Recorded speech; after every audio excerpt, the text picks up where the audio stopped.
Patna junction railway station, neat and clean railway station आप देख रहे हैं। ये बिहार का रेलवे स्टेशन है और यहाँ पर आरजेएस पीबीएच की सकारात्मक भारत उदय यात्रा जो है वो चल रही है और आज 20 दिसंबर है 2023 का।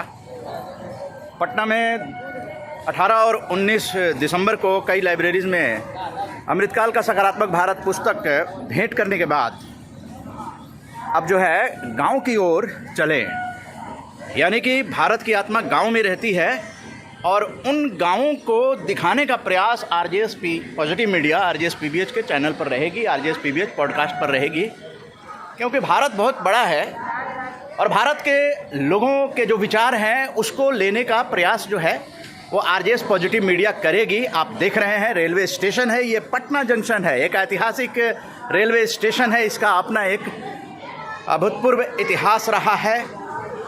क्रांति की धरती, संपूर्ण क्रांति की धरती पटना से मैं उदय कुमार मन्ना आप लोगों के लिए ये वीडियो प्रस्तुत कर रहा हूँ। आप देख सकते हैं घर बैठे ही पटना जंक्शन का ये दृश्य। लगातार ट्रेनें आती हैं और पूरे देश को एक सूत्र में भारतीय रेलवे जोड़ता है। ये अपने आप में बहुत ही खास धरती है और जब रेल आती है पटना जंक्शन तो यहाँ पे संपूर्ण क्रांति की एक भावना जो है वो बलवती होती है और यहाँ से सकारात्मक क्रांति का आगाज़ किया जा चुका है आरजेएस पीबीएच के द्वारा। तो लगातार बने रहिए और देखते रहिए भारत को। अब थोड़ी शाम को आपको दिखाएंगे भारत के गाँवों को। उन गाँवों को देखकर वहाँ पे आप समझ सकते हैं। यहाँ पे एक बुज़ुर्ग हैं और अगर कुछ बोलना चाहें तो मैं चाहूँगा आपको सादर नमस्कार करके कि आप कहाँ से आए हैं और क्या कुछ आप सोचते हैं बिहार के बारे में। आपका प्रदेश है बिहार या बाहर से आए हैं? कहाँ से आए हैं, क्या नाम है आपका? राम प्रकाश। राम प्रकाश नाम बता रहे हैं और आप पटना जंक्शन रेलवे स्टेशन पर हैं, तो क्या बिहार के रहने वाले हैं? जी। तो बिहार को किस नज़र से देखते हैं आप? इतनी उम्र आपने गुजारी तो क्या कुछ देखा परिवर्तन बिहार में? समाज में क्या परिवर्तन देखा, लोगों के विचार में, है ना? आपके गाँवों में किस तरह से लोग और जो बच्चे हैं, है ना, वो क्या सोचते हैं? आप अपने विचार बताएं। आइए चलते हैं। क्या विचार क्या हैं आपके? क्या कहना चाहते हैं देश के लोगों से, बच्चों से? क्या कहना बच्चा से कुछ पढ़े लिखे, कुछ काबिल हुए जो कुछ काम धाम करे। हाँ, पढ़े लिखे और काम धाम करे। कुछ ये आप जहाँ आमदनी हो, भोजन पत्तर अच्छा से हो, कपड़ा लत्ता, शादी ब्याह बढ़िया से हो। हाँ। अच्छा, एक चीज़ है कि गांव में क्या परिवर्तन हो रहा है? मतलब पहले जिस तरह से आप जब बच्चे थे और बड़े हुए तो आपके आसपास के लोग आपसे बात करते, अब उसको होता है अच्छा होए, खेती बाड़ी के अच्छा होए है, बाल मवेशी के अच्छा होए, सब होए, भोजन पत्तर अच्छा। भोजन पत्तर की बात कर रहे हैं। पहले जो खाना खाते थे वो किस तरह का खाना होता था, ज़रा बताएं। क्या क्या जैसे आजकल मोटा अनाज है, तो उस समय भी मोटा अनाज होता था क्या?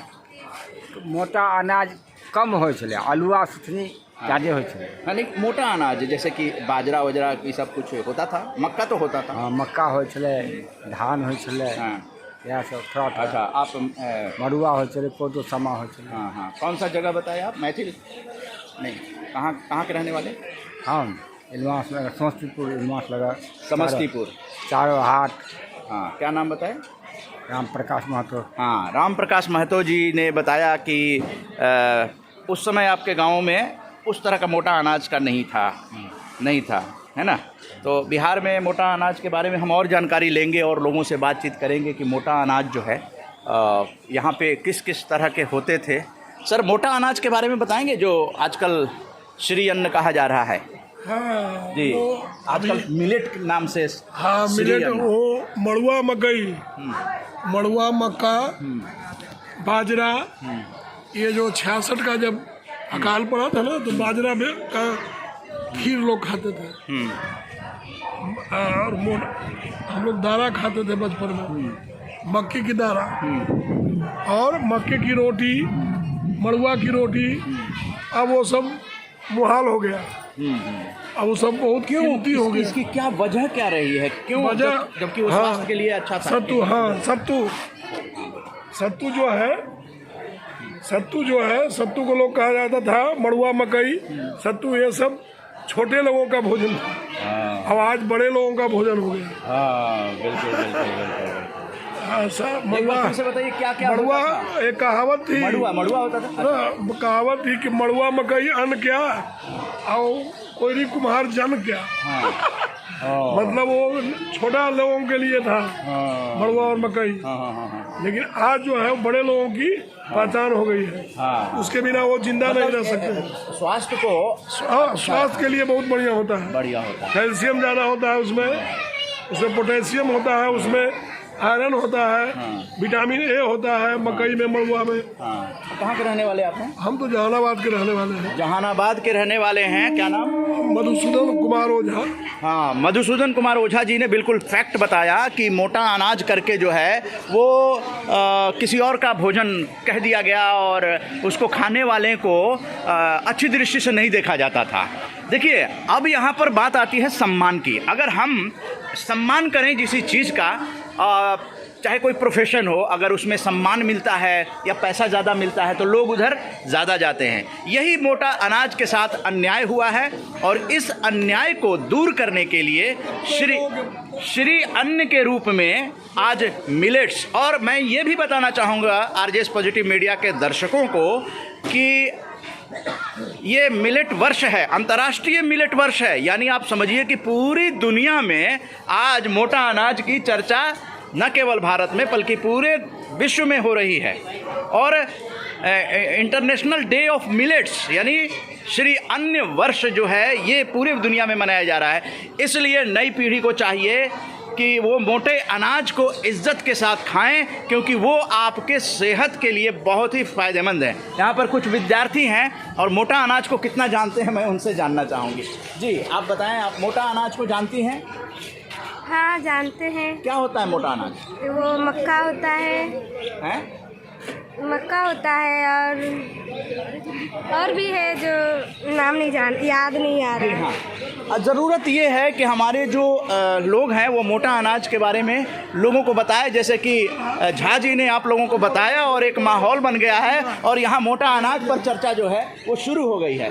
झा जी, एक बार फिर से बताइए, बच्चों को मोटा अनाज की जानकारी नहीं है तो हमारे कौन कौन से इलाके में बिहार में मोटा अनाज उत्पन्न होता है? मोटा अनाज ज़्यादा करके मगध में होता है, नालंदा में होता है और आपको खगड़िया वगड़िया में भी होता है मोटा अनाज। मकई और बाजरा और मड़ुआ ज़्यादा करके आपको मगध में ही पाया जाता है। मगध में, मनेरा में भी थोड़ा थोड़ा, आपको नालंदा वगैरह में भी मड़ुआ और मकई ज़्यादा उत्पादन होता है। ऐसे मकई में तो आपका खगड़िया सबसे टॉप है। खगड़िया में मकई बहुत ज़्यादा होती है। और मकई का कोई खरीदार नहीं था। मड़ुआ का खरीदार नहीं था कोई 80-85 में। बहुत अफसोस की बात। लेकिन आज जो है वो तो भाई क्या कहना है, वो तो आज अमृत हो गया है। इसीलिए उसका नाम जो है मोटा अनाज को श्री अन्न देकर इसको प्रमोट करने का प्रयास किया गया है। और देखिए, हमारे घरों में गेहूं और चावल तो सभी जानते हैं, लेकिन ये मड़ुआ जो है हेल्थ के लिए इतना अच्छा है लेकिन लोग नहीं जानते हैं। तो पटना जंक्शन से ये आवाज़ आरजेएस पॉजिटिव मीडिया दे रही है कि घर घर में मोटा अनाज की चर्चा हो और मोटे अनाज को इज्जत के साथ लोग खाएं, क्योंकि अब बड़े बड़े लोग जो हैं उस पर कार्यक्रम भी आयोजित हो रहे हैं और मोटा अनाज वो खा रहे हैं। जय हिंद, जय भारत।